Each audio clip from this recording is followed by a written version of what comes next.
She's sticking her head just enough over the edge. Yeah, you can see it. You can see it really good in my video I'm taking. You can see her head going, looking around. What are you doing? Stay down, boys. There it is. Sticking its head up. Does it feel like you're being watched?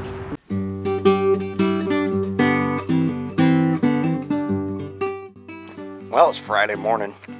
One of those 3-day weekends I always have every week. Time to do a little maintenance. That's right, gonna work on the Caprice. It's got some long-standing issues and leaks and such, and well, I'm gonna fix it. But first I gotta go get the parts. Here's what's cool about living in the mountains. Just about every day you get to see deer. See that? Couple does running around. Probably mom and daughter. Okay, I got one of those situations I just don't want to deal with, but I have to. It's gotten to that point. See, there's a leak in the exhaust manifold. If you take a look over here, let's take a look here, and you can see a little bit of whiteness on that exhaust manifold. Well, it's leaking. That's just spitting out right there. So that's where the leak is. And I got to fix that.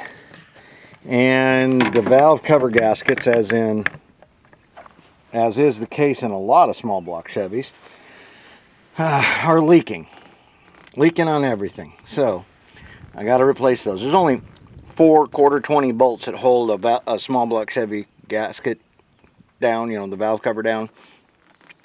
And so they warp, they bend, they leak. It's just probably the single worst thing that Chevy ever did on their small block was their lack of bolts in their valve covers. It makes it great for racing because you can whip them off real quick in between drag runs to cool your motor off and all that kind of stuff, but pain in the neck for someone who's just driving. Well, another thing is this here. What in the Sam Hill? All right. Well, this is from some smog control thing. I think it was the air pump was hooked to it, and it would inject air down into the exhaust manifolds, clean it up some. I'm not exactly sure what the science in that is, unless it's to introduce oxygen in there to help continue burning the unburnt fuel before it passed out of the exhaust system.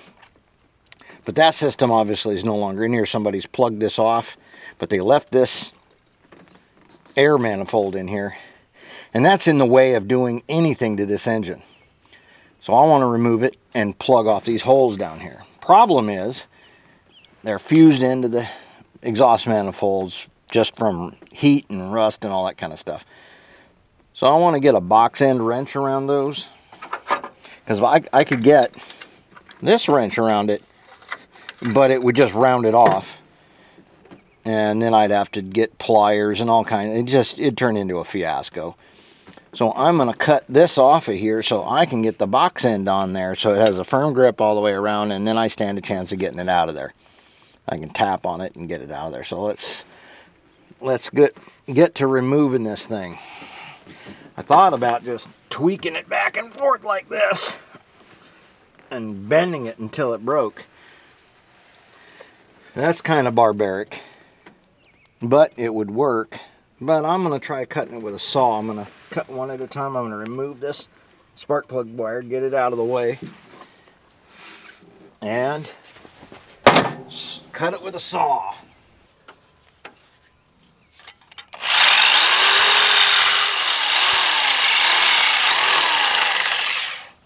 Well, there's one.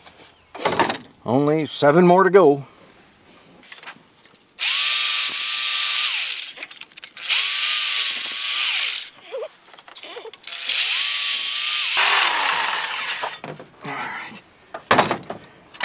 Well, that's already looking better. But now I've got 4 really big exhaust leaks, so let's see if I can get these off with a wrench here.